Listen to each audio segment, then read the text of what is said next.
महासागर इस धरती पर जीवन का सबसे बड़ा आधार हैं। जितनी ऑक्सीजन हमें चाहिए उसका 50% हिस्सा महासागरों से ही आता है।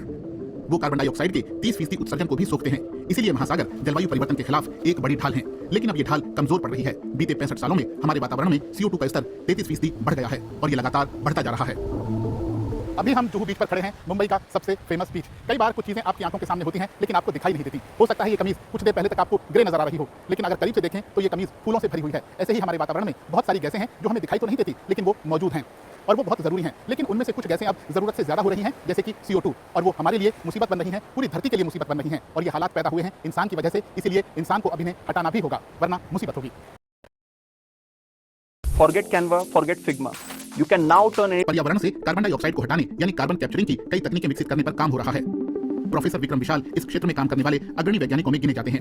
वो बताते हैं कि इस लैब में कार्बन कैप्चरिंग के 2 तरीकों पर काम हो रहा है। इनमें से एक है कार्बन डाइऑक्साइड को कैप्चर कर औद्योगिक इस्तेमाल में लाना और दूसरा है उसे जमीन के नीचे गहराई में स्टोर करना।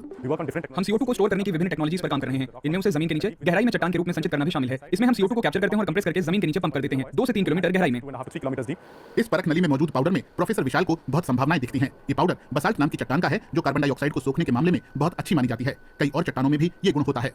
इन चट्टानों में कैल्शियम, मैग्नीशियम, सोडियम, पोटेशियम और आयरन जैसे कैटायंस होते हैं और जब वे कार्बन डाइऑक्साइड के साथ प्रतिक्रिया करते हैं तो वे संबंधित कार्बोनेट बनाते हैं। इस प्रक्रिया के जरिए कार्बन डाइऑक्साइड को धरती की ऊपरी परत में जमा किया जा सकता है। कार्बन डाइऑक्साइड धरती पर जीवन के सभी स्वरूपों के लिए जरूरी है। उसके बिना पौधे नहीं बढ़ पाएंगे और फिर हमें सांस लेने के लिए जरूरी ऑक्सीजन भी नहीं दे पाएंगे। लेकिन अति हर चीज की बुरी होती है। जीवाश्म ईंधनों को जलाने की वजह से हमारे वातावरण में CO2 की मात्रा अब इतनी अधिक होती जा रही है कि हमारी जलवायु, हमारा परिवेश खतरे में पड़ने लगे हैं, क्योंकि इसकी वजह से धरती का औसत तापमान बढ़ता जा रहा है और यही जलवायु परिवर्तन का सबसे बड़ा कारण है। इसीलिए वातावरण से कार्बन डाइऑक्साइड को हटाना जरूरी हो गया है। अनिमेश घोष उद्यमी हैं। उनकी कंपनी ई-लैब कार्बन IIT बॉम्बे और IIT खड़गपुर के साथ मिलकर काम करती है और कार्बन कैप्चरिंग से जुड़ी टेक्नोलॉजी को आम लोगों के बीच ले जाकर उसे जमीन पर उतार रही है। महाराष्ट्र के वाशिम जिले में वो किसानों के साथ मिलकर बसाल्ट की कार्बन कैप्चरिंग क्षमताओं का उपयोग कर रहे हैं। बसाल्ट हमारे पृथ्वी में लाखों करोड़ सालों से है।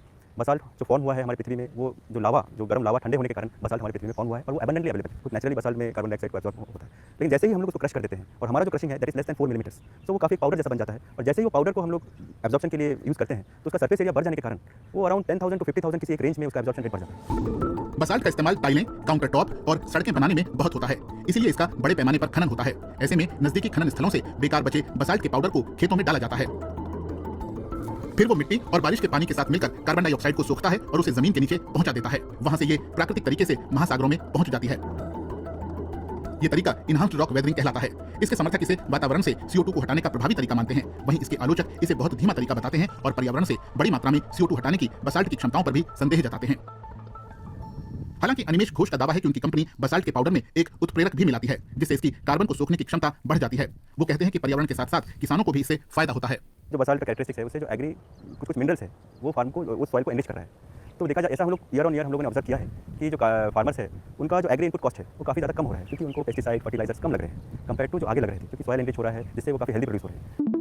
वापस IIT बॉम्बे में यहाँ अर्णब दत्ता पर्यावरण में मौजूद कार्बन को कैप्चर करने के एक अन्य तरीके पर काम कर रहे हैं। इसमें हवा से कार्बन डाइऑक्साइड को लेकर एक खास सिंथेटिक कैटलिस्ट वाले पानी से गुजारा जाता है। ये कैटलिस्ट पानी में कार्बन डाइऑक्साइड को कैप्चर करता है और फिर उसे कार्बोनेट मिनरल्स में बदला जाता है जो कई उद्योगों में काम आते हैं। जितनी भी कार्बन डाइऑक्साइड इस पानी में आ रही है वो कैटलिस्ट की मौजूदगी की वजह से कार्बोनेट में बदल रही है और फिर हम कैल्शियम का एक घोल लेते हैं और कार्बोनेट के साथ उसकी प्रतिक्रिया कराते हैं और वो फिर कैल्शियम कार्बोनेट बनाते हैं और हमें मिलता है एक अघुलनशील लवण। इस तरह जिस कार्बन डाइऑक्साइड को हमने कैप्चर किया है वो कैल्शियम कार्बोनेट के रूप में संचित हो गई है। हम इस पर और काम करते हैं तो हमें मिलता है शुद्ध कैल्शियम कार्बोनेट का पाउडर और ये कैल्शियम कार्बोनेट मिनरल बहुत सारे उद्योगों में इस्तेमाल किया जा सकता है, जैसे कि steel industry, cement industry, paint industry और पेपर इंडस्ट्री। चाहे जो भी इंडस्ट्री हो, कैल्शियम कार्बोनेट का बड़े पैमाने पर इस्तेमाल होता है।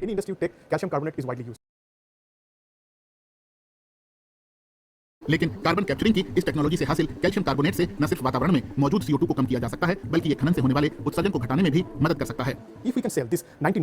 अगर हम 99% शुद्धता वाले कैल्साइट क्वालिटी के कैल्शियम कार्बोनेट को 15 रुपए प्रति किलो के हिसाब से बेचें जो बाजार में बिकने वाले 100% शुद्धता वाले कैल्शियम कार्बोनेट के बहुत करीब है, तो इससे CO2 कैप्चर करने वाले इस सिस्टम का पूरा खर्च निकल जाएगा। ये असल में एक अनोखा तरीका है जिसे हम उद्योगों में लेकर आ रहे हैं, क्योंकि कार्बन कैप्चर करने की ज्यादातर टेक्नोलॉजीज में पैसे की जरूरत होती है, फिर भी उनका फाइनल प्रोडक्ट कार्बन डाइऑक्साइड ही रहता है, इसलिए उन्हें कैप्चर किए CO2 का कुछ करना पड़ता है। इस सिस्टम में CO2 को कैप्चर करके दूसरे प्रोडक्ट में बदला जा रहा है जो न सिर्फ हमें रेवेन्यू पैदा करने का मौका देता है बल्कि इससे बाकी पारंपरिक कार्बन डाइऑक्साइड टेक्नोलॉजी के मुकाबले कार्बन फुटप्रिंट 50% कम रहता है।